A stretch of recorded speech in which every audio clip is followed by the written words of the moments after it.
muita queixa, depois do casamento, do homem, principalmente do homem com relação à mulher depois do primeiro filho. Porque ela se divide entre dar atenção ao marido e ao filho. Isso. Fala para essa mãe um pouquinho, por favor. Eu acho que a gente precisa muito lembrar essa mãe, que é você que está assistindo a gente, que procura sempre traçar o caminho do equilíbrio. Não é porque você se tornou mãe que você deixa de ser esposa, não é porque você se tornou esposa que deixa de ser amiga. Sabe, a vida não precisa ser um departamento aberto e ir fechando o outro. Dá para conciliar os dois. Aliás, se você der um tapa na sua vida marital e deixar teu marido de lado, depois de alguns anos, quando você foi buscar, talvez ele às vezes não está lá.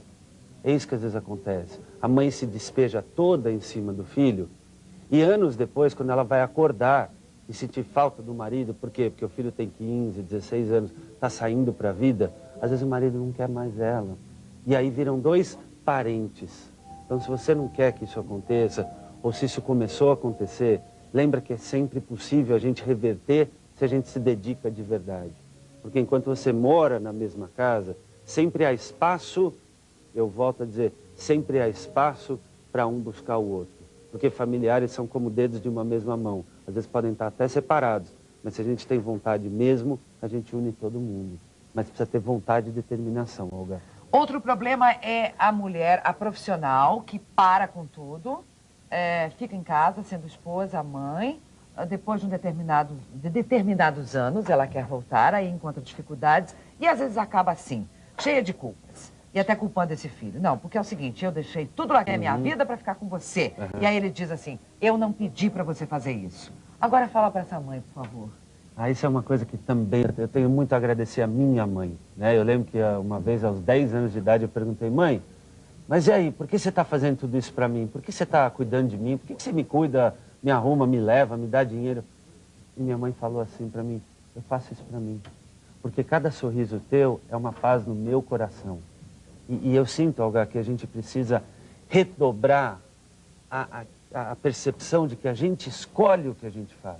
Essa ideia de que eu faço para você, de que eu faço para o outro, isso só gera culpa e angústia. E aí vira um jogo de culpa. Então a mãe acha que o marido é culpado porque não a deixou trabalhar, ou a mãe acha que o filho é culpado porque precisou muito dela. Não, não é verdade.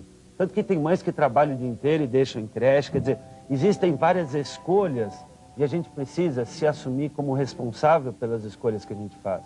E muitas vezes é em função desta culpa, Olga, que algumas pacientes minhas de 45, de 48 anos, que às vezes estão acordando de novo e falando, não, agora meus filhos já estão adolescentes, eu quero voltar para a vida.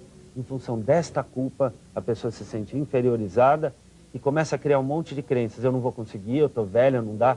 Na metade da vida, quer dizer, antes da metade, aos 40 e poucos anos, não é verdade. A tua vida está só começando. Toda vez que uma mãe superprotege, controla demais, quer saber de tudo, o horário, sempre onde está, o tempo todo, ela acaba criando no filho uma insegurança e até raiva. A casa deve ser um porto seguro. Isso. O filho viaja, vai, sai, ele sabe que pode sempre voltar. Isso. Seria mais ou menos isso. E que quando ele está lá, que se tenha um clima gostoso. Essa é uma dica. Uma outra dica, os filhos reclamam muito quando os pais falam mal um do outro para os filhos. Então, porque seu pai isso, porque seu pai aquilo, porque seu pai não dá dinheiro pra gente, seu pai não ajuda. Sim. Resolva o problema do seu marido com o seu marido. Sabe, a visão que o filho tem do pai e da mãe tem que ser preservada. O filho tem direito a conhecer o pai e a mãe pelos olhos dele.